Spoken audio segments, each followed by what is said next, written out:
ಎಲ್ಲರಿಗೂ ನಮಸ್ಕಾರ ವೀಕ್ಷಕರೇ. ಏಪ್ರಿಲ್ 20 ಬಹಳ ವಿಶೇಷವಾಗಿರುವಂತಹ ಅಕ್ಷಯ ತೃತೀಯ. ಈ ಒಂದು ದಿನದಿಂದ ಈ ರಾಶಿಯವರಿಗೆ ಅಕ್ಷಯದಂತಹ ಚಿನ್ನದಂತಹ ಬದುಕು ನಿರ್ಮಾಣವಾಗ್ತಾ ಇದೆ. ದೇವರ ಆಶೀರ್ವಾದ ನಿಮ್ಮ ಜೀವನದ ಮೇಲೆ ನೇರವಾಗಿರುವ ಪರಿಣಾಮವನ್ನು ಬೀರುತ್ತದೆ.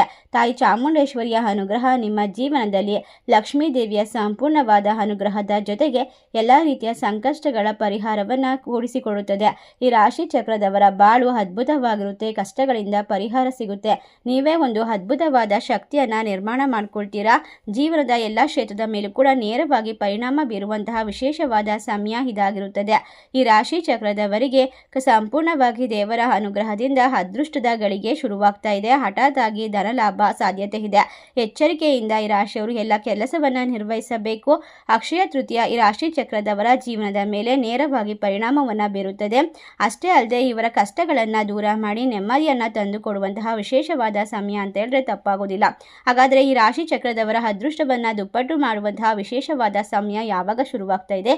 ಅಕ್ಷಯ ತೃತೀಯ ಯಾವ ಒಂದು ವಸ್ತುವನ್ನ ಮರೆಯದೆ ಮನೆಗೆ ತರಬೇಕು? ಎಲ್ಲ ಸಂಪೂರ್ಣ ಮಾಹಿತಿಯನ್ನು ನೋಡ್ತಾ ಹೋಗೋಣ. ಅದಕ್ಕೂ ಮುನ್ನ ನೀವು ಕೂಡ ದೇವರು ಹಾಗೂ ಜ್ಯೋತಿಷ ಶಾಸ್ತ್ರವನ್ನು ನಂಬೋದಾದರೆ ಈಗಲೇ ವಿಡಿಯೋಗೆ ಒಂದು ಲೈಕ್ ಕೊಟ್ಟು ತಪ್ಪದೆ ನಮ್ಮ ಚಾನಲ್ನ ಸಬ್ಸ್ಕ್ರೈಬ್ ಮಾಡಿ, ಹಾಗೆ ಪಕ್ಕದಲ್ಲಿ ಇರುವಂತಹ ಬೆಲ್ ಐಕನ್ನ ಪ್ರೆಸ್ ಮಾಡಿ. ಖಂಡಿತವಾಗಿ ಅಕ್ಷಯ ತೃತೀಯ ಎನ್ನುವುದು ಹಿಂದೂ ಧರ್ಮದಲ್ಲಿ ಅತ್ಯಂತ ಶುಭಕರ ದಿನದಲ್ಲಿ ಒಂದಾಗಿದೆ. ಈ ದಿನ ಮಾಡಿದ ಯಾವುದೇ ಶುಭ ಕಾರ್ಯಗಳು ಅನಂತ ಫಲ ನೀಡುತ್ತದೆ ಎಂಬ ನಂಬಿಕೆ ಇದೆ. ವಿಶೇಷವಾಗಿ ಈ ದಿನ ಕೆಲವು ರಾಶಿಗಳಿಗೆ ಅದೃಷ್ಟದ ಬಾಗಿಲು ಇನ್ನಷ್ಟು ತೆರೆದುಕೊಳ್ಳುತ್ತದೆ ಎಂದು ಜ್ಯೋತಿಷ್ಯದಲ್ಲಿ ಹೇಳಲಾಗುತ್ತದೆ. ಅವುಗಳಲ್ಲಿ ಮೊದಲನೇದು ಮೇಷರಾಶಿ. ಮೇಷರಾಶಿಯವರಿಗೆ ಈ ದಿನ ಹೊಸ ಅವಕಾಶಗಳು, ಉದ್ಯೋಗದಲ್ಲಿ ಉತ್ತೇಜನ ಮತ್ತು ಹಣಕಾಸಿನ ಬೆಳವಣಿಗೆ ಕಂಡುಬರುವಂತಹ ಸಾಧ್ಯತೆ ಹೆಚ್ಚಾಗಿರೋದ್ರಿಂದ ಯಾವುದೇ ಕೆಲಸವನ್ನ ಆರಂಭಿಸಿದರೂ ಕೂಡ ಯಾವುದೇ ಕೆಲಸದಲ್ಲೂ ಕೂಡ ಯಶಸ್ಸಿನ ದಾರಿಗಳು ಸುಲಭವಾಗಿ ಸಿಗುತ್ತದೆ.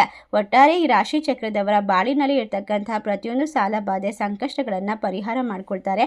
ನೆಮ್ಮದಿಯನ್ನು ಸೃಷ್ಟಿ ಮಾಡ್ಕೊಳ್ತಾರೆ. ಮಾಡುವಂತಹ ಪ್ರತಿಯೊಂದು ಕಾರ್ಯ ನಿಮ್ಮ ಜೀವನದ ಉತ್ತಮವಾದ ಹಲವಾರು ವರ್ಷಗಳ ಕನಸುಗಳನ್ನು ನನಸು ಮಾಡಿಕೊಳ್ಳೋದಕ್ಕೆ ಮೊದಲ ಮೆಟ್ಟಿಲಾಗಿರುತ್ತೆ. ಆದ್ದರಿಂದ ಯಾವುದೇ ಕೆಲಸ ಕಾರ್ಯ ಮಾಡಿದ್ರೂ ಕೂಡ ಯೋಚನೆ ಮಾಡಿ ಮುಂದುವರಿಯೋದು ಉತ್ತಮ. ಈ ದಿನ ನೀವು ಮಾಡಬೇಕಾದ ವಿಶೇಷವಾದ ಕಾರ್ಯ ಅಂದರೆ ಗೋವಿಗೆ ತಿನ್ನಲು ಬೆಲ್ಲದಂತಹ ಸಿಹಿ ಪದಾರ್ಥವನ್ನು ಕೊಡಬೇಕು. ಸಿಹಿ ನೈವೇದ್ಯವನ್ನು ಮನೆಯಲ್ಲಿ ಮಾಡಿ ಲಕ್ಷ್ಮೀ ದೇವಿಗೆ ಪೂಜೆ ಮಾಡಿ ಗೋವಿಗೆ ತಿನ್ನಿಸೋದ್ರ ಮೂಲಕ ನಿಮ್ಮ ಮನೆಯಲ್ಲಿ ಕಷ್ಟಗಳು ದೂರವಾಗುತ್ತೆ. ಲಕ್ಷ್ಮೀ ದೇವಿಯ ಅನುಗ್ರಹ ನೇರವಾಗಿ ನಿಮ್ಮ ಜೀವನಕ್ಕೆ ಬರುತ್ತದೆ. ಎರಡನೆಯ ರಾಶಿ ಮಿಥುನ ರಾಶಿ. ಮಿಥುನ ರಾಶಿ ಚಕ್ರದವರಿಗೆ ಈ ಅಕ್ಷಯ ತೃತೀಯ ದಿನದಿಂದ ಧನಲಾಭ, ಕುಟುಂಬದಲ್ಲಿ ಸಂತೋಷ ಮತ್ತು ಹೊಸ ಆಸ್ತಿ ಗಳಿಸುವಂತಹ ಯೋಗ ಕಾಣಿಸುತ್ತದೆ. ಈ ರಾಶಿ ಚಕ್ರದವರ ಜೀವನ ಇನ್ನು ಮುಂದೆ ಅದ್ಭುತವಾಗಿರುತ್ತೆ. ಪ್ರತಿಯೊಂದು ಕಷ್ಟಗಳನ್ನು ದೂರ ಮಾಡ್ಕೊಳ್ತೀರಾ. ನಿಮ್ಮ ಜೀವನದಲ್ಲಿ ಇನ್ನು ಮುಂದೆ ನೆಮ್ಮದಿಯ ಕೊರತೆ ಇರೋದಿಲ್ಲ. ಮಾಡುವಂತಹ ಪ್ರತಿಯೊಂದು ಕಾರ್ಯದಲ್ಲೂ ಕೂಡ ಯಶಸ್ಸನ್ನು ಗಳಿಸಿಕೊಡುವಂತಹ ವಿಶೇಷವಾದ ಸಂದರ್ಭ ಶುರುವಾಗ್ತಾ ಇದೆ. ಹಲವಾರು ವರ್ಷಗಳ ಸಂಪೂರ್ಣವಾದ ಆಸೆಗಳನ್ನು ನನಸು ಮಾಡಿಕೊಳ್ಳಬಹುದು. ನೀವು ಮಾಡುವಂತಹ ಪ್ರತಿಯೊಂದು ಕಾರ್ಯದಲ್ಲೂ ಕೂಡ ದೇವರ ಆಶೀರ್ವಾದ ನೇರವಾಗಿ ಕೈ ಹಿಡಿಯುತ್ತದೆ. ಒಟ್ಟಾರೆಯಾಗಿ ನೀವು ಮಾಡಬೇಕಾಗಿರುವಂತಹ ವಿಶೇಷವಾದ ಕೆಲಸ ಅಂದರೆ ಗೋಧಿಯನ್ನ ಅಥವಾ ಯಾವುದೇ ರೀತಿಯ ಬೇಳೆಕಾಳುಗಳನ್ನು, ನವಧಾನ್ಯಗಳನ್ನು ಯಾರಿಗಾದರೂ ಬಡವರಿಗೆ ದಾನ ಮಾಡಬೇಕು. ಈ ರೀತಿಯಾಗಿ ದಾನ ಮಾಡೋದ್ರಿಂದ ಖಂಡಿತವಾಗಿ ನಿಮ್ಮ ಜೀವನದಲ್ಲಿ ಅಷ್ಟ ಐಶ್ವರ್ಯ ಪ್ರಾಪ್ತಿಯಾಗುತ್ತೆ. ಸಂಪತ್ತಿನಿಂದ ಕೂಡಿರುವಂತಹ ನೆಮ್ಮದಿಯ ಜೀವನವನ್ನು ಬರಮಾಡ್ಕೊಳ್ತೀರಾ. ಈ ರಾಶಿ ಚಕ್ರದವರ ಎಲ್ಲ ರೀತಿಯ ಕನಸುಗಳನ್ನು ನನಸು ಮಾಡಿಕೊಳ್ಳೋದಕ್ಕೆ ಈ ಸಮಯ ಸೂಕ್ತವಾಗಿದೆ. ಮುಂದಿನ ರಾಶಿ ಸಿಂಹ ರಾಶಿ. ಸಿಂಹ ರಾಶಿಯಲ್ಲಿ ಇರ್ತಕ್ಕಂಥವರಿಗೆ ಈ ದಿನ ಗೌರವ, ಖ್ಯಾತಿ ಮತ್ತು ಸಮಾಜದಲ್ಲಿ ಉತ್ತಮವಾದ ಸ್ಥಾನಮಾನ ದೊರೆಯಬಹುದು. ಅವರ ಆತ್ಮವಿಶ್ವಾಸ ಹೆಚ್ಚಾಗಿ ಅವರು ತೆಗೆದುಕೊಳ್ಳುವಂತಹ ನಿರ್ಧಾರಗಳು ಉತ್ತಮವಾದ ಫಲಿತಾಂಶವನ್ನು ನೀಡುತ್ತದೆ. ಹಲವಾರು ವರ್ಷಗಳವರೆಗೂ ಕೂಡ ನೀವು ವೃತ್ತಿ ಜೀವನದಲ್ಲಿ ಯಾವುದೇ ಸಾಧನೆಯನ್ನು ಮಾಡೋದಕ್ಕೆ ಸಾಧ್ಯವಾಗದೇ ಇದ್ದರೆ ಈ ಒಂದು ಅಕ್ಷಯ ತೃತೀಯದಿಂದ ನಿಮ್ಮ ಕನಸುಗಳನ್ನು ಸಂಪೂರ್ಣವಾಗಿ ನನಸು ಮಾಡ್ಕೊಳ್ತೀರಾ. ವಿದ್ಯಾರ್ಥಿಗಳಿಗೆ ಉತ್ತಮವಾದ ಅವಕಾಶಗಳು ದೊರೀತಾ ಹೋಗುತ್ತೆ. ಯಾವುದೇ ವೃತ್ತಿ ಜೀವನದ ಕ್ಷೇತ್ರಗಳಲ್ಲಿ ಯಶಸ್ಸನ್ನು ಸಾಧಿಸೋಕೆ ಈ ಸಮಯ ಸೂಕ್ತವಾಗಿದೆ.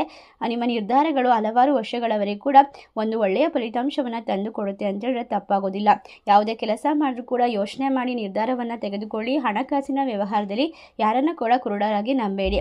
ನೀವು ಮಾಡುವಂತಹ ವಿಶೇಷವಾದ ಕೆಲಸ ಅಂತ ಅಂದರೆ ಈ ಒಂದು ಅಕ್ಷಯ ತೃತೀಯ ದಿನ ಈ ಸಂದರ್ಭದಲ್ಲಿ ನೀವು ಕೊತ್ತಂಬರಿ ಬೀಜವನ್ನು ನೀರಿನಲ್ಲಿ ನೆನೆಸಿ ಅದನ್ನು ಪಾಟ್ನಲ್ಲಿ ಹಾಕಿ ಬೆಳೆಸೋದ್ರ ಮೂಲಕ ನಿಮ್ಮ ಮನೆಯಲ್ಲಿ ಲಕ್ಷ್ಮೀ ದೇವಿಯ ಫೋಟೋ ಮುಂದೆ ಇಟ್ಟು ಪೂಜೆ ಮಾಡ್ತಾ ಬನ್ನಿ. ಖಂಡಿತವಾಗಿ 21 ದಿನದಲ್ಲಿ ನಿಮ್ಮ ಕಷ್ಟಗಳು ದೂರವಾಗುತ್ತೆ. ಅಷ್ಟೇ ಅಲ್ಲದೆ ಸಕ್ಕರೆಯನ್ನು ಇರುವೆಗಳಿಗೆ ಹಾಕೋದ್ರ ಮೂಲಕ ಮನೆ ಕಟ್ಟುವ ಕನಸು, ವಾಹನ ಖರೀದಿ ಮಾಡುವ ಕನಸು ನನಸಾಗುತ್ತದೆ.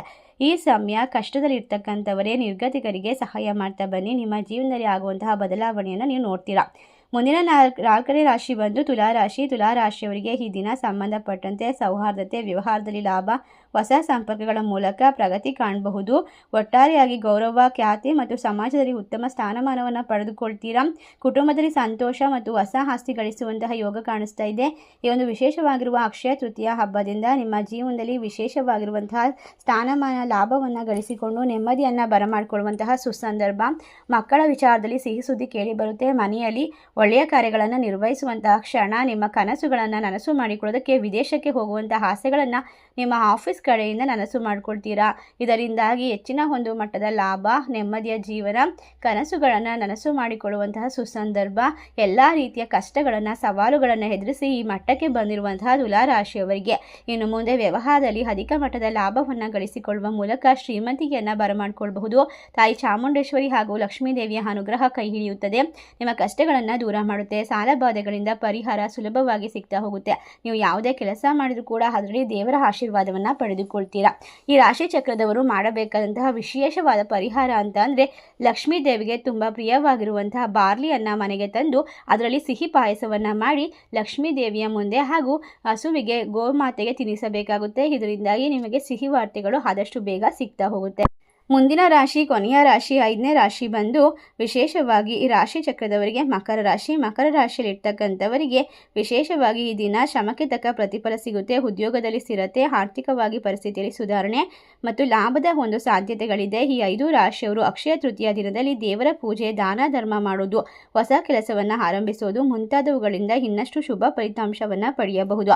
ಅದಾಗಿಯೂ ಕೂಡ ಪ್ರತಿಯೊಬ್ಬರ ಜಾತಕದಲ್ಲಿರುವಂತಹ ಗ್ರಹಗತಿಗಳು ಮುಖ್ಯವಾಗಿರೋದ್ರಿಂದ ಸಾಮಾನ್ಯ ಫಲಗಳ ಜೊತೆಗೆ ವೈಯಕ್ತಿಕ ಪರಿಶೀಲನೆಯು ಅಗತ್ಯವಿರುತ್ತದೆ.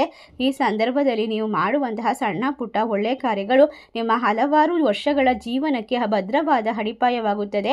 ಆದ್ದರಿಂದ ಆ ದಿನ ಮಾಂಸಾಹಾರವನ್ನು ತ್ಯಜಿಸಿ ಒಳ್ಳೆಯ ಮಾತುಗಳನ್ನು ಆಡಿ ಮನೆಯಲ್ಲಿ ಶಾಂತಿ ನೆಮ್ಮದಿಯನ್ನು ಕಾಪಾಡಿಕೊಳ್ಳಿ. ಜಗಳ ಮನಸ್ತಾಪವನ್ನೆಲ್ಲ ದೂರ ಮಾಡಿ ಮನೆಯಲ್ಲಿ ಸಂತೋಷದ ಒಂದು ವಿಶೇಷವಾದ ಹಬ್ಬವನ್ನು ಆಚರಿಸಿ. ನಿಮ್ಮ ಮನೆ ಮತ್ತು ನಿಮ್ಮ ಜೀವನ ಯಾವಾಗಲೂ ಕೂಡ ತೃಪ್ತಿ ಮತ್ತು ಸಂತೋಷದಿಂದ ತುಂಬಿರಲಿ ಅಂತ ಹಾರೈಸಿದ ವಿಶೇಷವಾದ ಮಾಹಿತಿ ನಿಮಗೆಲ್ಲ ಇಷ್ಟವಾಗಿದ್ದರೆ ನಿಮ್ಮ ಫ್ರೆಂಡ್ಸ್ ಆ್ಯಂಡ್ ಫ್ಯಾಮಿಲಿಗೆ ಶೇರ್ ಮಾಡಿ. ನಮ್ಮ ಚಾನಲ್ಗೆ ಸಬ್ಸ್ಕ್ರೈಬ್ ಮಾಡಿ. ಧನ್ಯವಾದಗಳು.